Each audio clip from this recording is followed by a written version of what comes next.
apapun yang dirasa apapun yang dirasa penting, gua kalau butuh lensi untuk dicatat, artinya silahkan. Kalau misalnya masih ngantuk pagi ini mau disiapkan kopi di samping laptopnya, silahkan gitu, supaya kita bisa mendengarkan dengan baik itu penyampaian materi oleh Ustadz kita, yaitu Ustadz Hafizahullah, Ustadz Boy.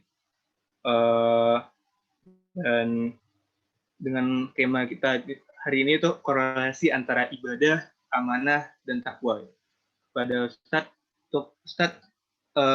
Afwan, sebelumnya Ustadz sudah terhubung dengan Ustadz Boy.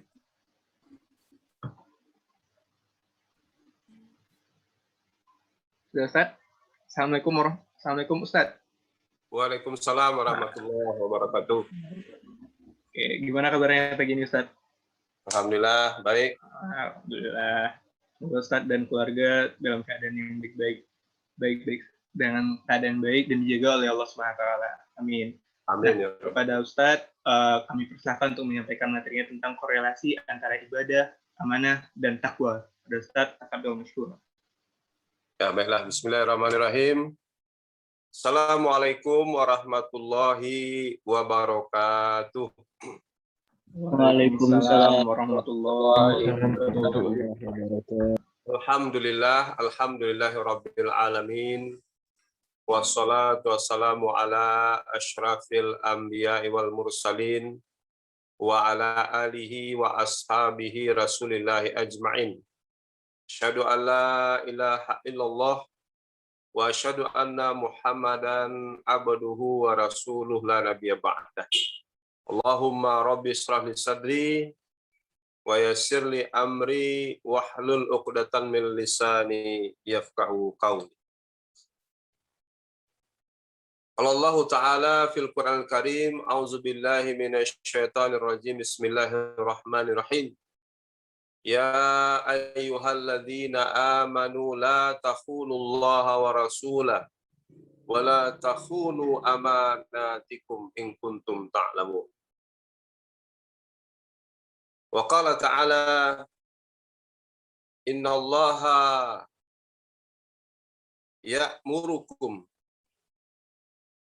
an tu'addul amanata ila ahliha wa idza hakamtum bainan nasi an tahkumu bil adl. Innallaha ni'ma ya'izukum bih. Innallaha kana sami'an basira.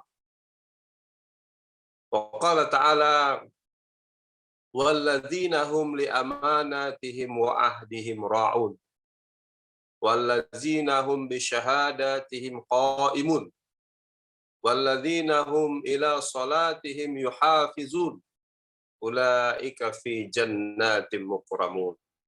Shadaqallahul azim. Ikhwah dan akhwat fillah rahimakumullah, pertama kita kembali mengucapkan puji dan syukur kehadirat Allah Subhanahu wa taala atas izinnya pada pagi hari menuju siang ini kita masih diberi kesehatan, kekuatan dan kesempatan oleh Allah untuk dapat mengikuti kegiatan kajian kita atau kegiatan taklim kita pada pagi hari ini.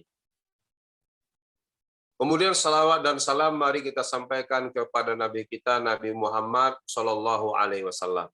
Allahumma sholli ala Muhammad wa ala ali Muhammad.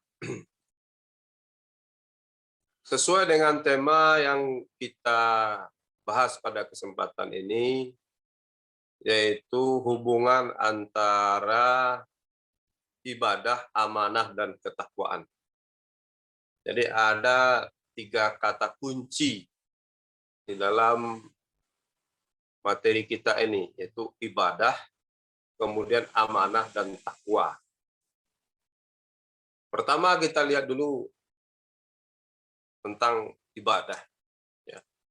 Bagaimana kita tahu bahwa perintah pertama yang Allah berikan di dalam surat Al-Baqarah itu, dalam surat Al-Baqarah ayat 21 adalah untuk beribadah kepada Allah. Dari ayat pertama surat Al-Baqarah itu menceritakan tentang orang-orang bertakwa. Lalu menceritakan tentang orang-orang munafik dan kemudian menceritakan tentang orang-orang kafir. Ya. Alif Lam Mim zalikal kitabu la raiba fihi hudal lil muttaqin. Alladzina yu'minuna bil ghaibi wa yuqimuna sholata wa mimma razaqnahum yunfiqun, dan seterusnya. Ya. Lalu menceritakan tentang orang kafir, innal ladzina kafaru sawa'un 'alaihim a anzartahum am lam tunzirhum la yu'minun. Lalu menceritakan juga tentang orang-orang munafik. Jadi awal pertama surah Al-Baqarah itu berisi tentang penjelasan tentang 3 golongan tadi, golongan takwa, golongan kafir, dan golongan munafik. Lalu setelah Allah jelaskan itu, lalu pada ayat ke-21 langsung keluar perintah yang pertama. Apa itu? Ya ayyuhan nasu wa'budu rabbakumul ladzi khalaqakum wal ladzina min qablikum la'allakum tattaqun. Jadi pada satu ayat ini ada 2 kata kunci yang akan dibahas dalam materi ini yang termaktub. Wahai manusia, sembahlah Tuhanmu. Ya ayuhan nas wa'budu rabbakumul ladzi khalaqakum, yang telah menciptakanmu, walladzina min qablikum la'allakum tattaqun, agar kamu menjadi hamba Allah yang bertakwa. Jadi perintah pertama di dalam surah Al-Baqarah adalah untuk menyembah Allah Subhanahu wa taala agar kita menjadi hamba Allah yang bertakwa. Jadi di sini kelihatan korelasi antara ibadah dan takwa. Jadi ketakwaan itu hanya dapat diraih dengan ibadah kepada Allah. Jadi mustahil orang mengaku bertakwa sementara dia tidak mau beribadah, dia tidak mau menyembah Allah Subhanahu wa taala. Dan dalam ayat yang sangat populer yaitu wa ma khalaqtul jinna wal insa illa liya'budun, dan tidaklah aku ciptakan jin dan manusia melainkan hanya untuk menyembahku, kata Allah Subhanahu wa taala. Jadi penciptaan kita manusia adalah untuk menyembah Allah. Ya. Dan amal yang paling pertama dihisab nanti di hari kiamatlah amal sholat kita. Maka kalau baik sholat kita, kata Nabi, maka baiklah amalan kita yang lain. Kalau diterima sholat kita, maka diterima amalan kita yang lain. Sebaliknya, kalau ditolak sholat kita, maka ditolak juga amalan kita yang lain. Jadi begitu pentingnya tentang menjaga ibadah ini. Karena ibadah inilah tujuan utama manusia diciptakan. Tapi berbeda dengan malaikat. Malaikat hanya diberi pilihan untuk beribadah saja. Sementara manusia diberi pilihan untuk beribadah dan diberi pula pilihan untuk tidak beribadah. Fa'alhamaha fujuraha wa taqwaha. Qad aflaha man zakkaha wa qad khaba man das. Diberikanlah fa'alhamaha fujuraha wa taqwaha, diberikan kepada manusia 2 jalan, jalan ke fujuran dan jalan ketakwaan. Dan jalan kefujuran, ketakwaan itu ditempuh dengan apa? Qad aflaha man zakkaha, dengan membersihkan jiwanya, membersihkan hatinya. Dan membersihkan hati itu dengan apa? Dengan ibadah. Membersihkan jiwa itu dengan ibadah kepada Allah Subhanahu wa taala. Karena salah satu fungsi ibadah, di samping menjalankan kewajiban, dia sebagai pembersih dosa. Sebagai kafarah. Bagaimana contoh, misalkan ada hadis Nabi mengatakan, kalau seseorang melaksanakan sholat 5 waktu sehari semalam, ibarat dia tinggal di tepi sebuah sungai. Dan dia mandi 5 kali sehari di sungai tersebut, maka akan adakah kotoran pada tubuhnya, kata Nabi kepada sahabat. Tentu tidak ya Rasulullah, kata sahabat. Maka begitulah perumpamaan orang yang memelihara sholatnya. Ya, orang yang memelihara sholatnya.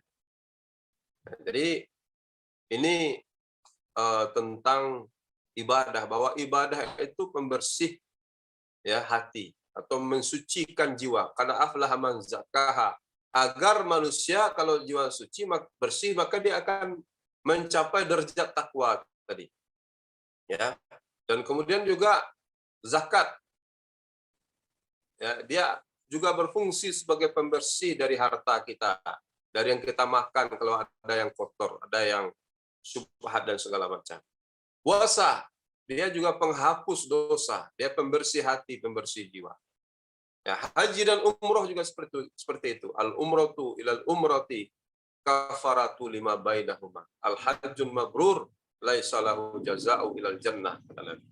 Antara satu umroh dengan umroh berikutnya menjadi penghapus dosa di antara keduanya. Dan haji yang mabrur tidak ada balasannya kecuali surga Allah Subhanahu wa taala. Jadi ibadah itu fungsinya adalah pembersih. Ya.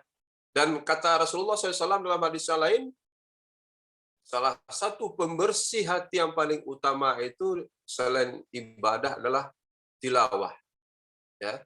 Karena kata Nabi SAW bahwa di dalam diri manusia itu ada segumpal darah atau segumpal daging, yaitu yang disebut dengan kalbu manusia. Jika daging itu baik, maka baiklah manusia. Jika daging itu buruk, maka buruklah manusia itu. Maka setiap dosa yang kita lakukan, dia akan memberikan kotoran, memberikan penyakit. Ibarat virus, masuk virus ke dalam tubuh kita. Ini masuk virus ke dalam kalbu kita itu. Nah, ke dalam hati kita itu masuk virus, ke dalam jiwa kita itu masuk bakteri penyakit. Maka bagaimana membersihkannya? Kata Nabi SAW, sesungguhnya pembersih daripada hati atau kalbu manusia itulah dengan tilawatil Quran. Jadi segala sesuatu itu bisa kotor, kata Nabi, dan segala sesuatu itu juga ada pembersih. Maka tahukah kalian, wahai sahabatku, apa yang pembersih hati manusia? Ya, kalau tubuh bisa dibersihkan, nampak. Tapi kalau hati manusia, kalbu dalam artian kalbu secara secara ruhiyahnya itu tidak dapat dilihat. Tapi dia dapat dirasakan. Kalau rusak kalbu, rusak jiwa manusia, maka akan terlihat pada perilakunya sehari-hari, pada perangainya. Termasuk salah satunya itu tidak amanah. Nah, tidak menjaga kepercayaan yang diberikan kepada dirinya. Dan itulah tanda-tanda bahwa hatinya berpenyakit, yaitu penyakit kemunafikan. Karena kata Nabi SAW, sesungguhnya ciri orang munafik itu ada 3 dalam sebuah hadis. Pertama, jika dia berkata dia berdusta, jika dia berjanji dia ingkar, jika diberi amanah dia khianat terhadap amanah. Dalam hadis yang lain ditambahkan lagi, jika dia bermusuhan dia curang. Ya. Jadi kalau dia bermusuhan, dia tidak senang pada orang, dia curang. Dia berkompetisi, dia curang. Dia bersaing, dia curang. Ujian kalau dia ingin dapat nilai yang tinggi, IPK yang bagus, dia curang dengan mencontek misalkan. Dia bertanding main bola, dia curang. Ya, dengan mencetak gol dengan tangannya misalkan. Itu contoh. Ya. Atau dia bola keluar, dia katakan masuk. Bola masuk, dia katakan keluar. Nah, itu curang. Jadi itu ciri orang munafik. Kalau bertanding dia curang, dia bermusuhan dia curang. Kalau berkata dia dusta. Kalau berjanji dia ingkar. Kalau diberi amanah dia khianat. Makanya dalam ayat tadi dikatakan ya ayyuhallazina amanu, surat Al-Anfal ayat ke-27. Allah Subhanahu wa taala berfirman, wahai orang-orang beriman, ya ayyuhallazina amanu la takhunullaha wa rasulah. Wahai orang-orang beriman, jangan kamu khianati Allah dan Rasulnya. Ya, takhunullaha wa rasulah, wala takhunu amanatikum. Nah, jadi larangan Allah tidak boleh berkhianat kepada Allah dan Rasul. Setelah itu langsung larangan tidak boleh khianat terhadap amanah. Ya, wala takhunu amanatikum. Jangan kamu khianati amanah-amanah. Kepercayaan-kepercayaan.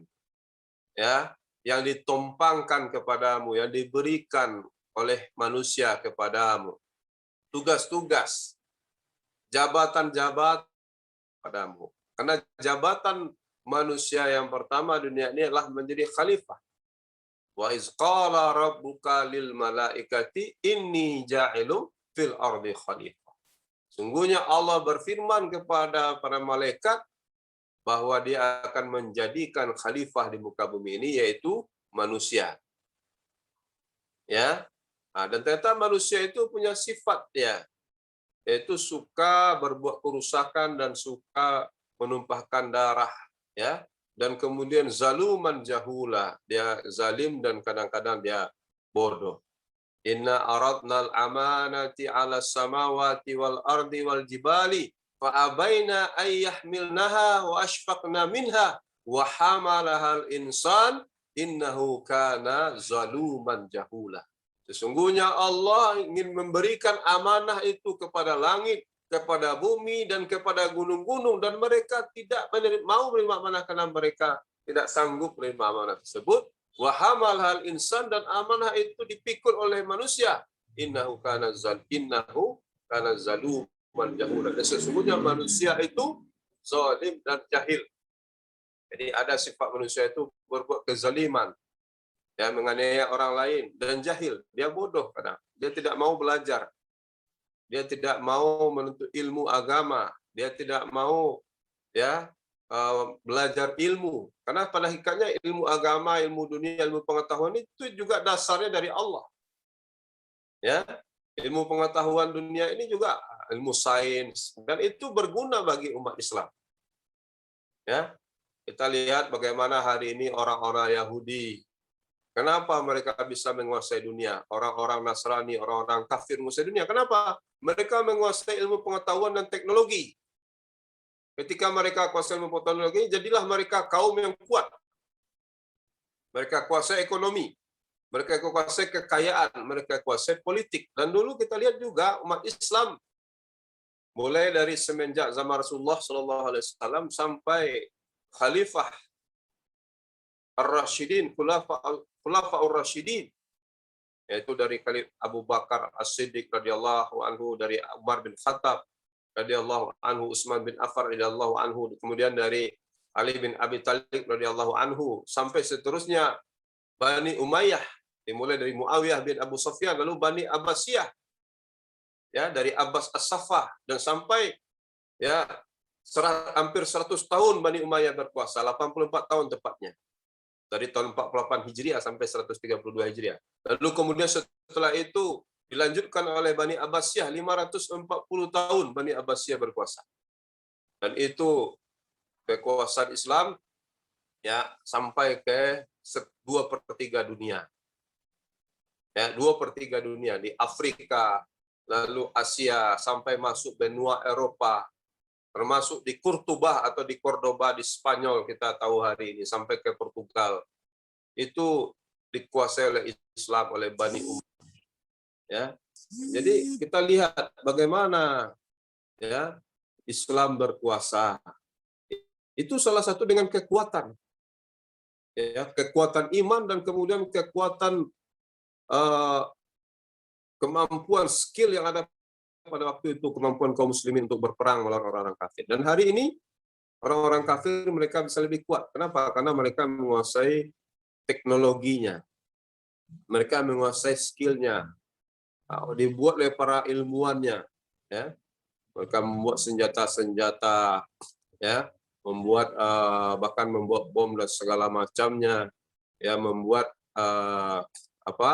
pesawat-pesawat tempur dan segala macamnya. Ya, kalau seandainya umat Islam, ya, kaum muslimin atau mungkin bangsa Indonesia lemah, maka mungkin kalau mereka menyerang kita, ingin menjajah kita, ingin mengambil sumber daya alam kita, maka ya kita akan kalah oleh mereka. Ya, kita akan ditundukkan oleh mereka. Ya. Nah, jadi oleh karena itu antara keimanan dengan ilmu pengetahuan itu harus digabungkan. Ya, antara yang namanya imtak dan iptek, Kalau dulu digagas oleh Profesor Dr. Habibie, ilmuwan Muslim yang paling tinggi IQ-nya di dunia di zaman ini, tapi beliau sudah wafat, sudah kembali kepada Allah SWT. Bagaimana antara imtak dan iptek itu digabungkan? Ya, ilmu pengetahuan agama terus kita miliki, wajib bagi kita, dan termasuk juga ilmu pengetahuan sains dan teknologi. Hari ini harus kita kuasai juga agar kita bisa ya menjaga umat ini, menjaga bangsa ini, dan kemudian agar kita tetap kuat dan tidak dilemahkan oleh orang-orang kafir. Maka oleh karena itu, ikhwah rahimakumullah, sebagaimana dalam ayat tadi dikatakan, ya, ketika orang-orang itu dia beriman kepada Allah, ya, dia bertakwa kepada Allah, dia menyembah Allah Subhanahu wa taala, ya, maka dia tentu dia otomatis adalah orang-orang yang menjaga amanah. Dan disebut juga dalam surat Al-Ma'arij ayat 32 sampai ayat 35 yang tadi kita bacakan. Wallazina hum li amanatihim wa ahdihim ra'un. Wallazina hum bi syahadatihim qa'imun. Sesungguhnya mereka adalah orang-orang yang memelihara amanah dan janji-janji mereka. Dan kemudian mereka ya berpegang teguh kepada kesaksiannya, tidak mengkhianati kesaksiannya atau janjinya kepada Allah, syahadatnya. Dan kemudian wallazina hum ala salatihim yuhafizun, dan mereka adalah orang yang memelihara salatnya. Ulaika fi jannatin mukramun. Mereka digelari sebagai al-mukramun, orang yang dimuliakan Allah dan diberi tempat di surga. Jadi orang-orang yang dimuliakan Allah tersebut ya adalah orang-orang yang salah satunya adalah menjaga amanah dan janji mereka. Ya, jadi mereka tetap beribadah kepada Allah Subhanahu wa taala, kemudian mereka tidak mengkhianati amanah-amanah diberikan kepada mereka. Dan kemudian ikhwah rahimakumullah, dengan ayat yang tadi juga dibacakan oleh oleh pembaca Al-Quran kita, dan juga saya bacakan tadi, yaitu Al-Quran surah An-Nisa ayat 58. Innallaha ya'murukum an tu'addul amanata ila ahliha.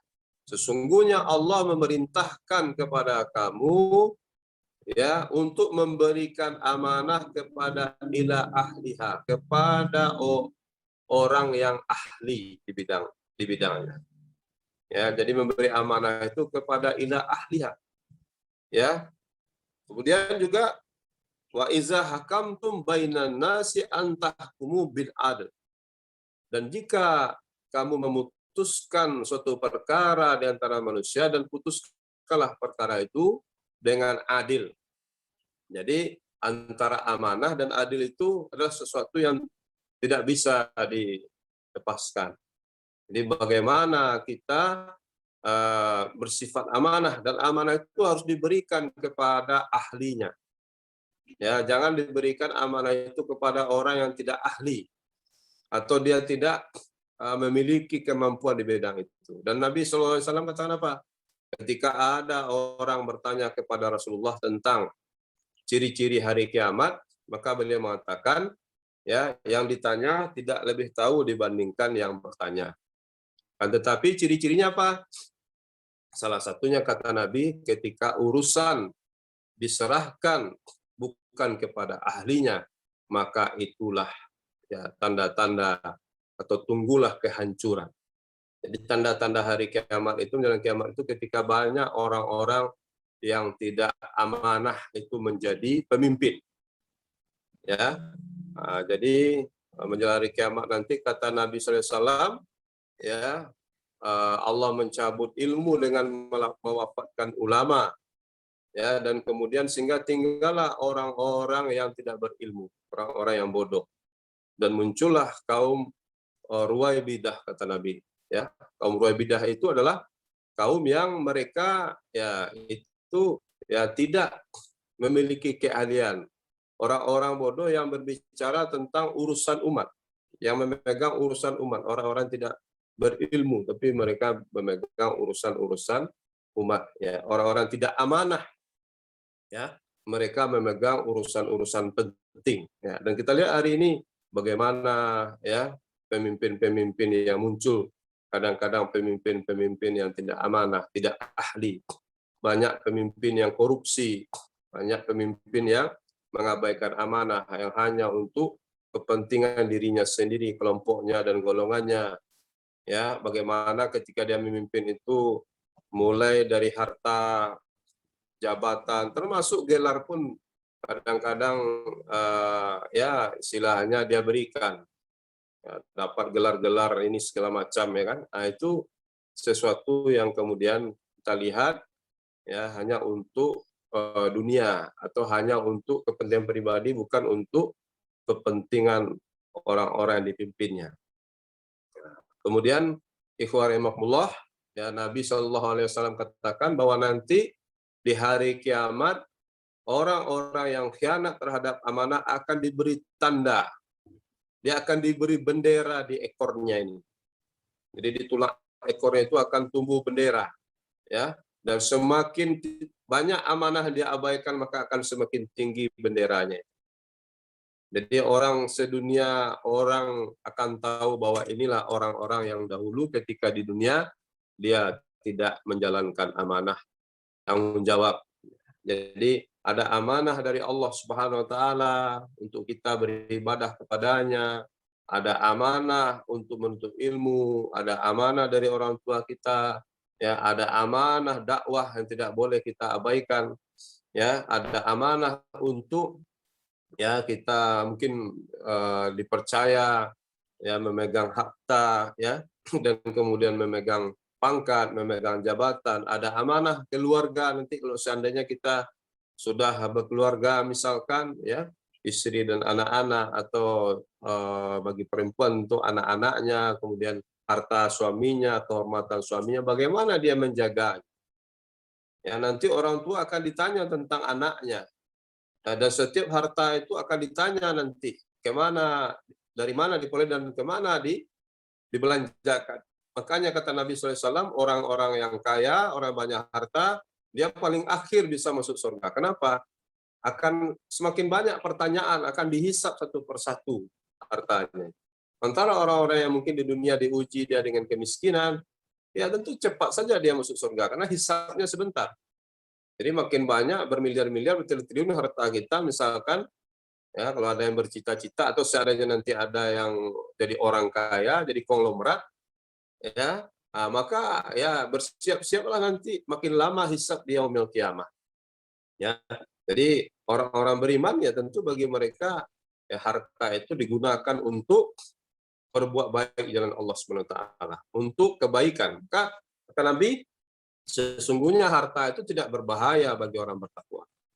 Harta itu justru pantas untuk orang-orang soleh. Kenapa? Karena orang-orang soleh kalau dia memiliki harta pasti dia akan gunakan. Abdurrahman bin Auf, ya, beliau bersedekah sampai 100 uqiyah emas. Ya, sampai Umar bin Khattab itu berkata, apakah engkau sudah gila? Ya, saking banyaknya hartanya itu. Tapi rupanya dia katakan bahwa masih ada setengah lagi untuk keluarga aku simpan. Jadi ternyata masih banyak lagi harta, dan kemudian Rasulullah SAW mendoakan semoga Allah memberkahi, merahmatimu dengan harta yang kau sedekahkan dan dengan harta yang kau simpan. Jadi luar biasa para sahabat itu, mereka menggunakan hartanya untuk berjuang dengan Allah. Karena juga dalam Al-Quran katakan, ya ayyuhallazina amanu hal adullukum ala tijaratin tunjikum min azabin alim tu'minuna billahi wa rasulihi wa tujahiduna fi sabilillah bi amwalikum wa anfusikum dzalikum khairul lakum in kuntum ta'lamun. Dalam surah As-Saff itu dikatakan, wahai orang-orang beriman, maukah kamu aku tunjukkan, kata Allah, suatu perniagaan yang akan membebaskan kamu dari azab yang pedih, ya. Jadi Allah mengajak berniaga, Allah mengajak kita untuk berjual beli. Jadi Allah sebagai pembeli, kita menjual. Apa yang kita jual? Kamu beriman kepada Allah dan berjuang di jalan Allah dengan hartamu. Jadi hartamu dan dengan jiwamu. Jadi Allah beli harta kita dan jiwa kita, dan Allah kasih surga sebagai gantinya, sebagai balasannya. Nah, jadi kalau kita ingin dapat surga, maka mau tidak mau kita harus siap berjuang dengan harta dan jiwa kita, waktu kita, tenaga kita, pikiran kita, bahkan mungkin jiwa kita di jalan Allah Subhanahu wa taala kalau memang Allah Subhanahu wa taala menghendakinya. Maka oleh karena itu ikhwah rahimakumullah, maka supaya kita ya menjadi orang-orang yang seperti itu, tentu kita harus terus membangun ketakwaan kita kepada Allah. Dan kita tahu yang dimaksud dengan takwa itu apa? Ya, takwa itu ikhwah rahimakumullah, bagaimana janji Allah, innalil muttaqina mafaza. Sesungguhnya orang-orang beriman itu merekalah yang akan meraih kemenangan. Kemudian dalam ayat ini katakan, wa may yattaqillaha yaj'al lahu makhraja warzuqhu min haitsu la yahtasib. Barang siapa yang bertakwa kepada Allah akan diberi jalan keluar dari masalah-masalahnya dan diberi rezeki dari arah yang tidak disangka-sangkanya. Ya, wa may yattaqillaha yukaffir anhu sayyi'atihi wa yu'zim lahu ajra. Ya, bahwa barang siapa yang bertakwa kepada Allah yukaffir anhu sayyi'ati, akan dihapuskan keburukan-keburukan dan dosa-dosanya, wa yu'zim lahu ajra, dan akan diangkat derajatnya oleh Allah. Jadi kalau kita bertakwa, Allah akan muliakan kita, Allah akan angkat derajat kita. Ya, bagaimana kita lihat ada orang-orang bertakwa, mereka Allah angkat derajatnya, ada yang jadi bupati, jadi wali kota, jadi ketua DPRD, jadi pengusaha sukses, jadi gubernur, bahkan mungkin suatu saat jadi presiden. Seperti dulu kita lihat di Mesir ada seorang presidennya yang hafiz Quran, ya, Dr. Muhammad Mursi. Atau di Saudi Arabia hari ini presidennya juga rajanya juga hafiz Quran, ya. Dan kemudian juga di Qatar itu ada pemimpin-pemimpin yang hafiz Quran. Di Turki juga, ya, Recep Tayyip Erdogan itu seorang hafiz Quran, ya, seorang yang soleh, seorang yang bertakwa kepada Allah, jelas pembelanya pada Islam. Allah angkat derajatnya, ya, Allah muliakan. Kenapa? Karena ya mereka beribadah kepada Allah dan mereka kemudian menjaga amanah dan kepercayaan yang diberikan kepada mereka. Karena tidak amanah berarti tidak masuk kategori orang bertakwa, tidak masuk ciri-ciri orang beriman. Karena tadi dikatakan orang yang beriman, orang yang dimuliakan Allah itu wallazina hum li amanatihim wa ahdihim raun. Mereka yang memelihara amanahnya yang diberikan kepada diri mereka dan mereka memelihara janji-janjinya.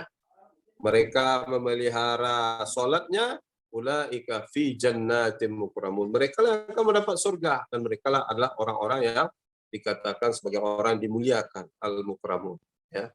Jadi oleh karena itu sangat jelas korelasinya. Jadi antara ibadah, amanah, dan ketakwaan, ya. Ketakwaan itu, ya, kata Nabi SAW bahwa ketika sahabat Umar bin Khattab ditanya tentang mahwa takwa, apa itu takwa? Kata Umar, takwa itu engkau seperti berjalan di sebuah jalan yang penuh dengan duri, dengan onak duri, kiri kananmu ada jurang, maka engkau berjalan dengan bagaimana? Engkau akan berjalan dengan hati-hati. Maka itulah takwa. Ya, takwa itulah takut kepada Allah dan taat kepada Allah. Wattaqu fitnatan la tusibanna alladziina zalamu minkum khassah wa'lamu annallaha syadidul iqab. Allah juga di dalam Al-Qur'an, ya, takutlah kamu kepada fitnah, ya, kepada azab yang tidak hanya khusus menimpa orang-orang yang zalim saja di antara kamu, ya. Dan surah Al-Anfal ayat 25. Kalau tadi Al-Anfal ayat 27. Ya, wattaqu fitnatan la tusibanna alladziina wattaqu. Asal katanya sama dengan takwa. Apa arti wattaqu itu? Takutlah. Dia orang bertakwa itulah orang yang takut kepada Allah. Takut dia di dalam melanggar larangan Allah, takut dia meninggalkan sunnah Allah, takut dia, ya, mengabaikan perintah-perintah Allah. Dan salah satu perintah Allah apa? Ya ayyuhallazina amanu la takhunullaha wa rasulah. Wahai orang beriman, jangan kamu khianati Allah dan Rasul, wa takhunu amanatikum. Dan jangan kamu khianati amanah yang telah diberikan kepadamu. Jadi inilah jelas sekali hubungannya. Orang bertakwa tentu adalah orang amanah. Jadi, kalau dia rajin ibadah tapi dia tidak amanah, tentu tidak sempurnalah ketakwaannya, ya. Dan ibadah adalah salah satu bukti dan sarana mencapai takwa, ya. Nah, maka ketika ketakwa atau amanah itu sudah ditinggalkan atau sudah diabaikan, maka tunggulah kehancuran, tunggulah hari kiamat. Dan itulah ciri-ciri hari kiamat, ketika banyak muncul orang-orang yang tidak amanah. Dan Nabi akan muncul di hari kiamat nanti, orang-orang amanah dikhianati, orang-orang khianat diberi amanah. Ya, jadi orang-orang yang amanah dikhianati, orang-orang jujur didustai, dan orang-orang pendusta ya diberi kepercayaan. Orang-orang amanah dikhianati dan orang-orang khianat diberi amanah. Dan saat itu muncul banyaknya kaum orang-orang disebut dengan oleh Nabi Ruwaibidah. Ruwaibidah itu apa? Ya, orang-orang bodoh yang mengurusi urusan-urusan kaum muslimin. Ya, mereka diberi jabatan-jabatan, pemimpin-pemimpin. Ya, tapi mereka sendiri sebenarnya jahil. Mereka sendiri tidak berilmu, mereka tidak ahli. Ya, innallaha ya'murukum an tu'addul amanata ila ahliha. Sesungguhnya Allah perintahkan kepada kamu memberikan amanah itu kepada ahlinya, pada orang yang memang mampu mengemban amanah tersebut. Jadi begitulah kira-kira ikhwanullah yang dapat kita sampaikan sebagai mungkin pengantar daripada diskusi kita pada kesempatan ini. Mudah-mudahan bermanfaat. Bila taufiq wal hidayah. Assalamualaikum warahmatullahi wabarakatuh. Waalaikumsalam warahmatullahi wabarakatuh. Waalaikumsalam warahmatullahi wabarakatuh. Baiklah, Waalaikumsalam. terima kasih Ustadz atas Suaranya nggak terdengar? Ya, terdengar. Gimana Ustadz? Halo Ustadz. Kurang kedengaran suaranya. Atau mungkin di saya kurang kedengarannya. Ya, sekarang kedengaran nggak Ustadz? Suaranya Ustadz? Dengar ada tapi sedikit. Nggak apa, lanjut aja. Oke, Ustadz. Nah, sekarang kita masuk sesi tanya jawab ya, Pak. Bagi Ikhwan semuanya yang ada pertanyaan silahkan disampaikan. Bagi yang Ikhwan, kalau misalnya mau bertanya boleh raise hand, ataupun kalau misalnya Ikhwan boleh, kalau ingin bertanya silahkan kirimkan di Zoom chat ini.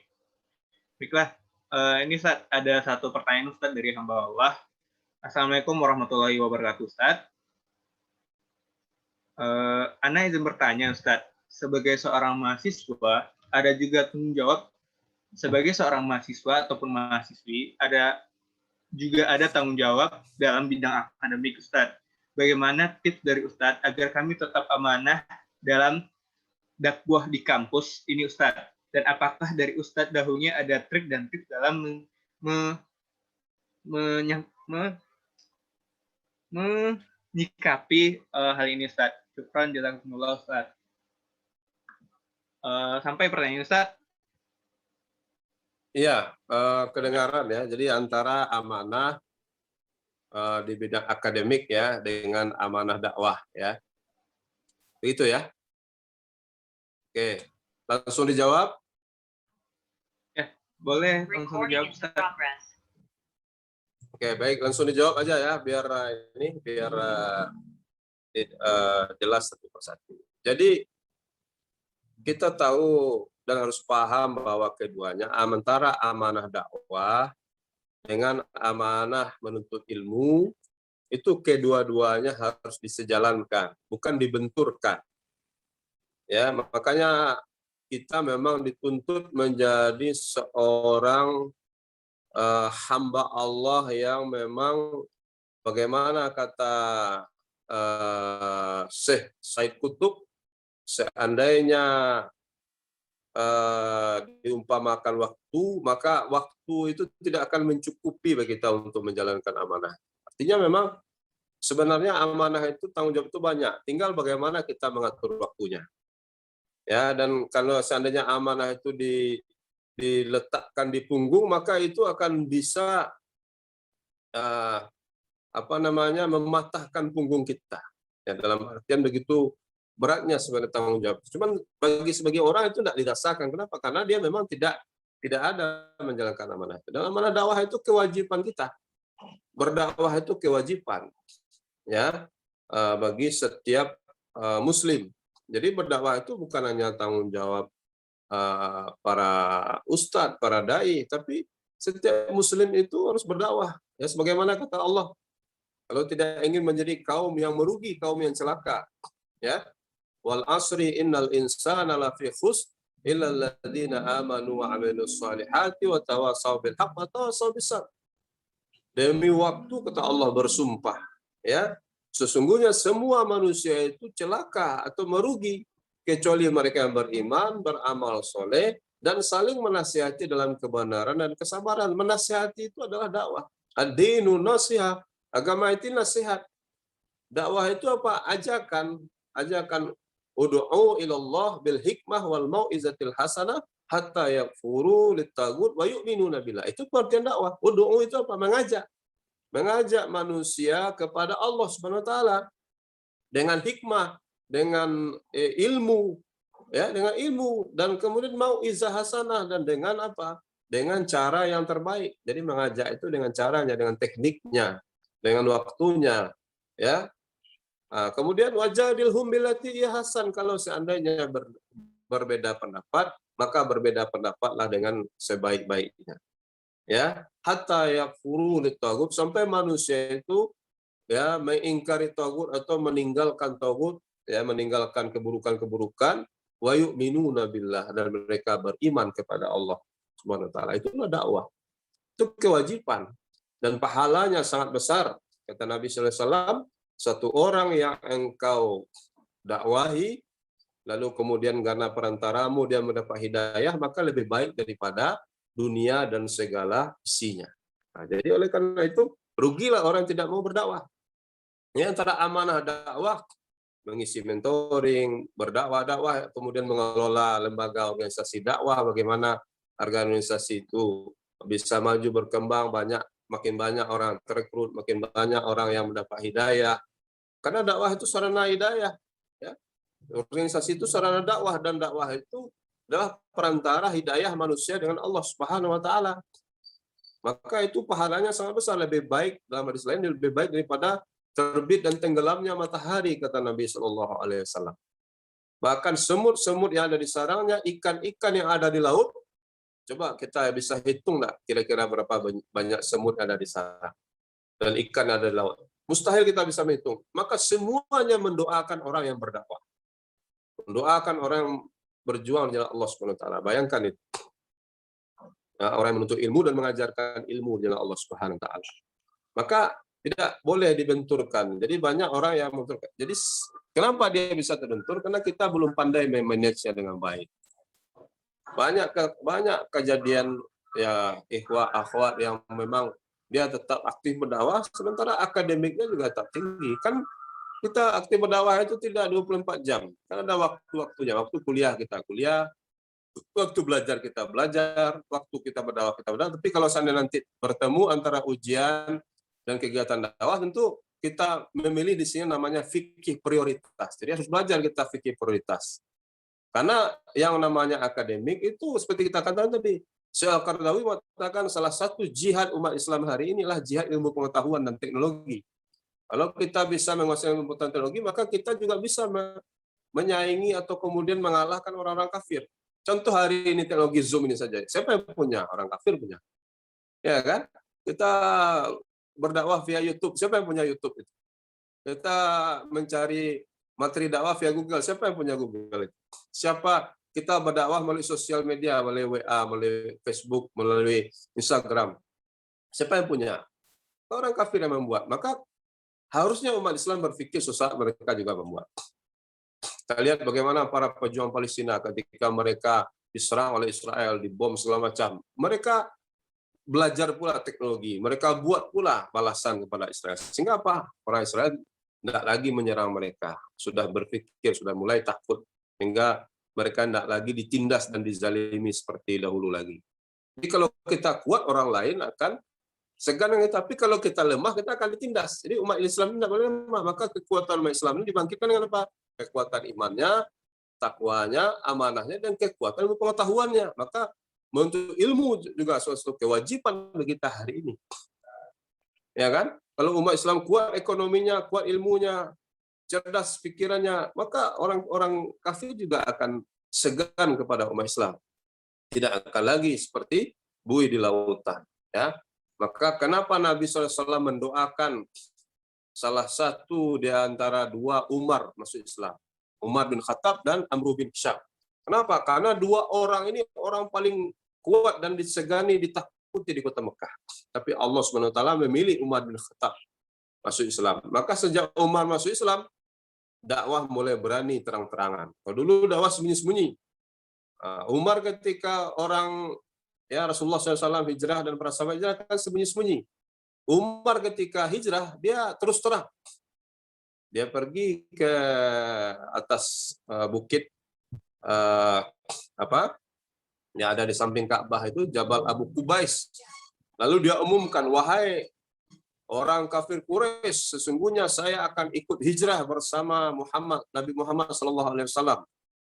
Saya akan pergi dengan beliau, akan lewat jalur ini, jalan ini, jam segini hari ini. Siapa yang ingin anak-anaknya menjadi yatim dan istrinya menjadi janda, silakan tunggu saya lewat di sana. Tapi adakah orang kafir yang berani menghalangi Umar? Tidak ada, dibiarin aja semua orang kafir. Kenapa? Ya karena Umar adalah seorang yang sangat kuat, ya, sehingga disegani oleh orang. Begitu kira-kira. Wallahu a'lam bishawab. Baik, jazakumullah. Syukran Ustaz atas jawabannya Ustaz. Oke, ini ada satu lagi pertanyaan Ustaz dari saudara Muhammad Ilham Ustaz. Assalamualaikum warahmatullahi wabarakatuh Ustaz. Perkenalkan saya Muhammad Ilham Ustaz.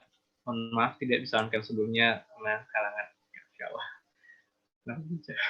Ini Ustaz, Anda ingin bertanya Ustaz, bagaimana menurut Ustaz orang yang hablu minallahnya bagus, namun hablu minasnya Kenapa suaranya lama sekali ya?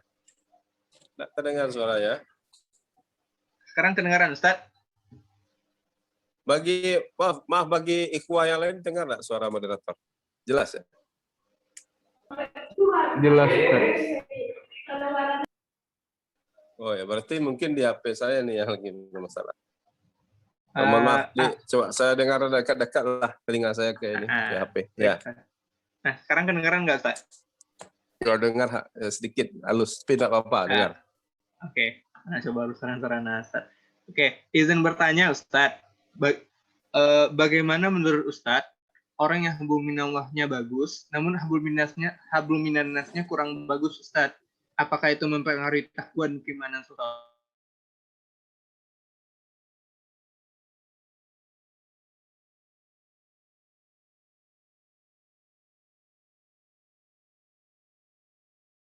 Allah dua hubungan oleh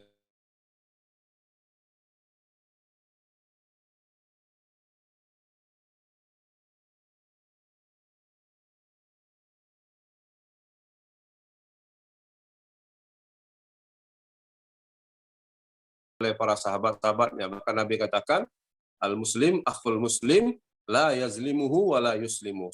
Sesungguhnya seorang muslim itu saudara bagi muslim yang lainnya, dia tidak boleh menzaliminya dan tidak boleh membiarkan saudaranya terzalimi. Jadi kita tidak boleh menzalimi saudara kita dan tidak boleh pula membiarkan saudara kita itu terzalimi atau disakiti. Maka oleh karena itu, ikhwah rahimahullah, kalau ada orang yang bagus hubungannya dengan Allah Ta'ala, kemudian dia ternyata hablum minannasnya buruk. Nabi katakan inilah orang-orang yang nanti al-muflis, orang-orang yang bangkrut nanti di hari kiamat. Ya, ada nanti satu kaum kata Nabi, dia datang dengan membawa pahala sholatnya, pahala zakatnya, pahala haji puasa yang banyak, tapi semuanya habis, pindah kepada orang lain yang dia sakiti. Dia mungkin memfitnah orang, dia mungkin mengkhianati orang lain, dia mungkin mengambil harta orang, dia mungkin menzalimi orang. Maka kata Nabi, kebaikan-kebaikan yang dikerjakan dia dipindahkan kepada orang yang dizaliminya. Dan seandainya kebaikan dia sudah habis, maka keburukan orang yang dizaliminya itu akan pindah kepada dia. Nah, itulah orang-orang yang bangkrut. Jadi Antara hablum minallah dan hablum minannas ini dua hal yang tidak boleh kita pisahkan, ya.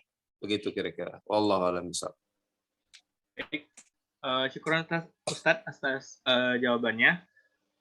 Ini ada, sebelumnya ini ya Ustadz, kalau sesi tanya jawab kita ini sampai 10:30 ya Ustadz ya.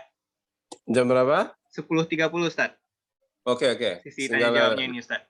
Nah, ini ada satu pertanyaan lagi Ustadz dari hamba Allah. Izin bertanya Ustadz, bagaimana cara kita lebih semangat dalam mengemban amanah Ustadz? Terkhusus bagi kita menjalankan kepengurusan di kondisi online seperti ini Ustadz. Karena selama pengurusan yang saya rasakan dan jalankan masih belum semangat kita pengurus dalam menjalankan amanahnya Ustadz. Syukuran sebelumnya Ustadz. Sampai pertanyaan Ustadz. Oke. Bagaimana agar bisa semangat dalam menjalankan amanah? Ketika kita menyadari hakikat daripada amanah tersebut. Ketika kita menyadari ada pahala yang besar di balik amanah tersebut, dan ketika kita menyadari ada keburukan dan ada dosa di balik kita mengkhianati amanah. Jadi mengkhianati amanah itu dosa, kan karena perintah Allah. Ya ayyuhallazina amanu la takhunullaha wa rasulah wa la takhunu amanatikum. Wahai orang beriman, jangan kamu khianati Allah dan Rasul, dan jangan kamu khianati amanah yang diberikan. Berarti kalau khianat adalah amanah, diberi amanah di pengurusan, diberi tugas ini, kaderisasi, syiar, ya kan, kegiatan ini. Tidak kita jalankan amanah tadi. Apalagi kalau sampai membuat program kerja. Program kerja itu ketika sudah buat janji, sudah buat komitmen, tapi tidak dijalankan programnya. Maka itu termasuk khianat terhadap amanah. Khianat terhadap amanah.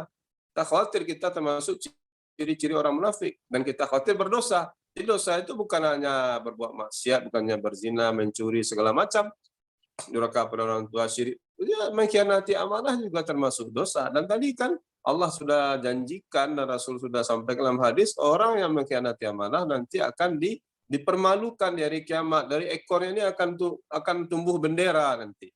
Makin panjang amanahnya, makin panjang bendera, makin besar amanah yang dia khianati. Maka oleh karena itu, ya bagaimana dulu kita, ya sama, saya dulu juga aktif dalam kegiatan doa kampus, pernah jadi ketua Forum Studi Islam, pernah jadi ketua FKI Rabbani. Yang namanya tugas kuliah tetap juga dikerjakan, ya.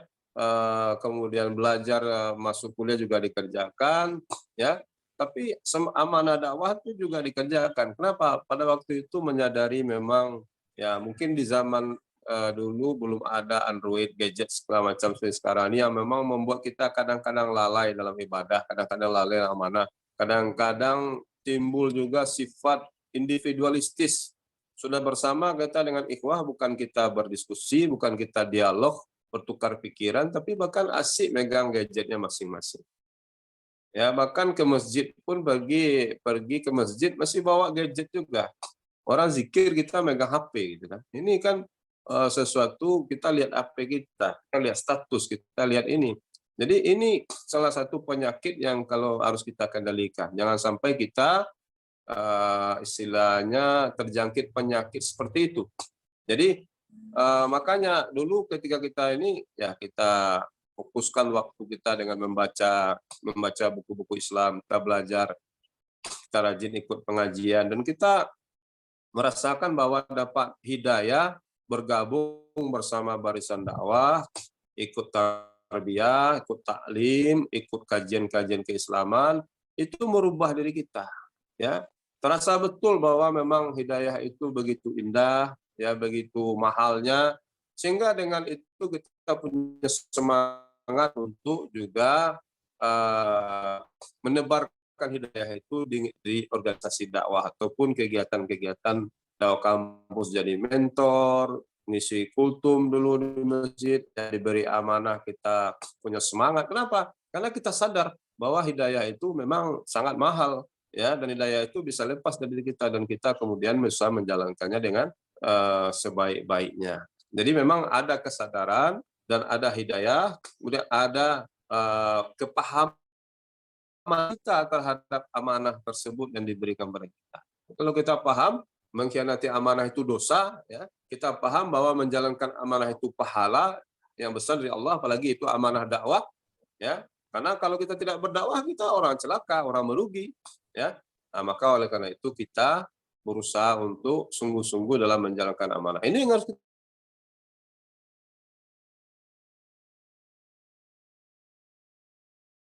kita masih belajar jadah tidak amanah, apalagi nanti sudah terjun ke masyarakat, ke dunia kerja.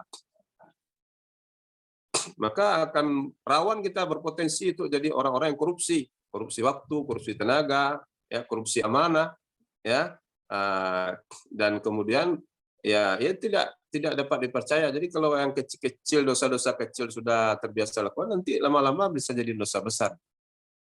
Ya, kita ada sebagian orang mungkin nggak enteng aja, namanya ada di kepengurusan, ya, tapi ternyata kerjanya nggak ada, ya, hanya sekedar numpang nama saja gitu kan, hanya sekedar sekedar keren-kerenan, ya. Tapi ternyata tidak dijalankan amanah, maka nanti akan dihisab di hari kiamat. Itu kita khawatir. Amanah yang diberikan kepada kita itu akan dihisab, karena itu perintah Allah. Jangan kamu khianati amanah. Dan kalau kita abaikan pula amanah, misalkan kita diberi amanah, lalu kita menolak, maka disinilah kehancuran. Orang percaya pada kita mampu mengamal, lalu kita menolak, akhirnya diberikan kepada orang lain yang mungkin tidak ahli. Maka di sini memang tanda-tanda kehancuran. Salah satu itu tadi, orang-orang soleh tidak mau mengemban amanah. Bagaimana contoh ada kan orang yang kita tidak boleh berambisi jadi pemimpin dan ini segala macam. Akhirnya apa? Dia tidak mau ikut dalam kompetisi. Akhirnya apa? Orang-orang yang tidak beriman yang jadi pemimpin. Nah, akhirnya yang terjadi apa? Umat Islam sendiri yang tambah rugi. Ya. Jadi kalau kamu mengabaikan kepemimpinan atau politik atau siasah, maka kamu akan dipimpin oleh orang-orang beriman. Mengabaikan siasah atau kepemimpinan, maka orang-orang beriman akan dipimpin oleh orang-orang yang tidak peduli kepada Islam, ya, atau tidak peduli kepada orang-orang beriman tersendiri. Nah, jadi oleh karena itu begitu contohnya, begitu kira-kira. Wallahu a'lam bishawab. Oke, syukuran Ustaz atas jawabannya Ustaz. Ini ada sih sebenarnya 2 menit lagi Ustaz, menjelang 1 menit lagi menjelang 10.30. Kita genapkan aja ya sisi tanya jawab kita kali ini ya wakil semuanya. Baik, untuk yang bagian terakhirnya Ustaz dari menyampaikan materi, itu closing statement dari Ustaz. Pada Ustaz, tafadhol masykur Ustaz, statementnya. Bisa diulangi lagi? Terakhir ini closing statement Ustaz. Pernyataan penutup dari Ustaz. Kesimpulan gitu Ustaz. Halo Ustaz, kedengaran suara Ustaz? Ya, enggak terdengar ini. Coba gimana closing statement ya? Iya Ustaz, iya. Oke, berarti sesi diskusi sudah selesai ya? Sudah Ustaz. Oke, baik. Terima kasih ikhwah dan akhwat rahimakumullah. Mudah-mudahan apa yang kita sampaikan bermanfaat, nilai ibadah untuk kami menyampaikan dan kita semua yang mendengarkan. Maka mari kita bangun ketakwaan kita dengan kita beribadah kepada Allah dan kemudian juga menjaga amanah yang diberikan kepada kita. Karena menjalankan amanah itu adalah tanggung jawab kita. Dilarang kita mengkhianati amanah yang diberikan kepada kita, apalagi amanah dakwah. Karena amanah dakwah itu kewajiban. Orang tidak mau berdakwah, kata Nabi, maka doa-doanya tidak akan dikabulkan oleh Allah. Ketika Allah akan mengazab satu kaum, ya, lalu dalam hadis ceritakan malaikat berkata, ya Allah, di situ ada orang yang rajin ibadah, ya Allah. Ya, tapi kata Allah, orang itu azab juga dia. Kenapa? Karena dia hanya ibadah untuk dirinya, dia tidak mau berdakwah, dia tidak mau mencegah kaumnya dari keji dan mungkar.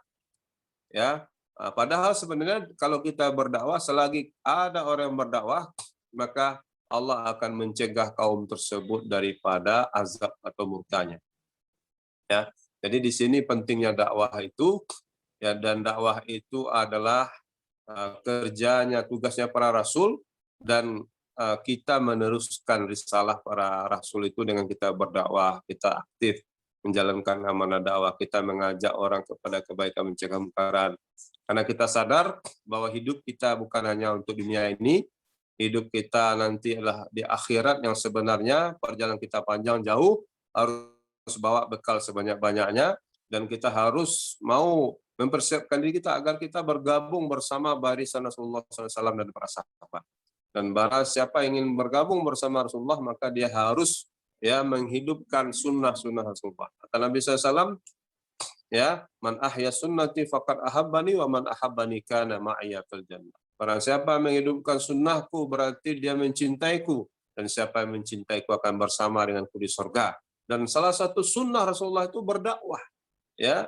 Balighu anni walau ayat, sampaikanlah dakwah itu walaupun hanya satu ayat kepada manusia, kata Rasulullah SAW.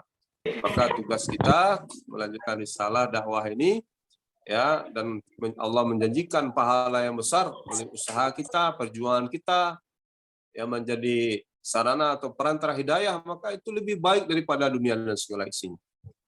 Dan orang-orang yang tidak mau berdakwah diberi ancaman oleh Allah SWT tadi, doa-doanya tidak dikabulkan, dan mereka akan ikut diazab sebagaimana orang-orang zalim diazab. Jadi walaupun dia rajin ibadah, tapi dia tidak mau berdakwah, dia tidak mau menjalankan dakwah, maka dia ikut kena azab.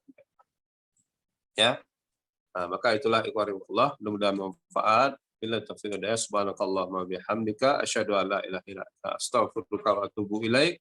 Assalamualaikum warahmatullahi wabarakatuh.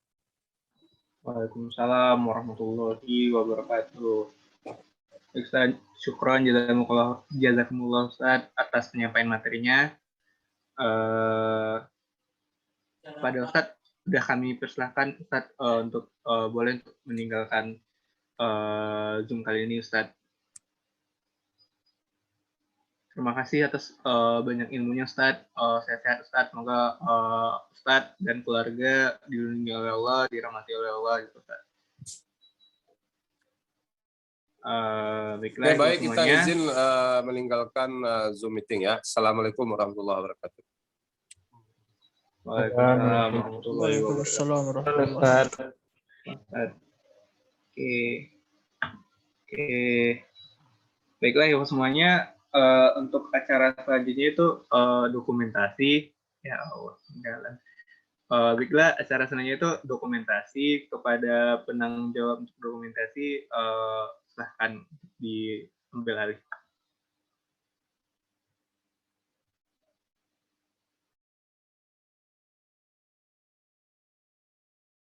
Baik, Ikhwah, untuk yang Ikhwan mungkin bisa on cam, Ikhwah.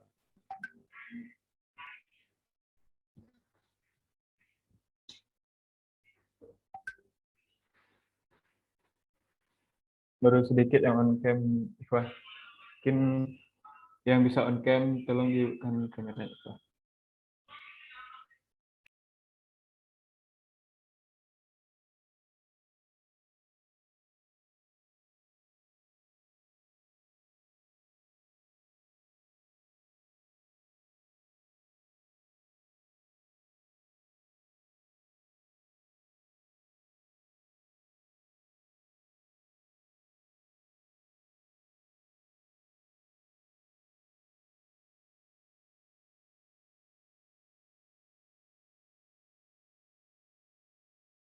Baik, Ikhwah, kita mulai saya sistem tesnya, Ikhwah.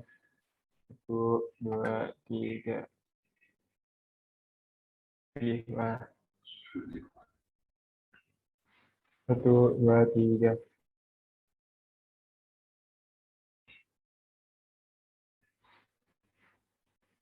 Sudah, Ikhwah.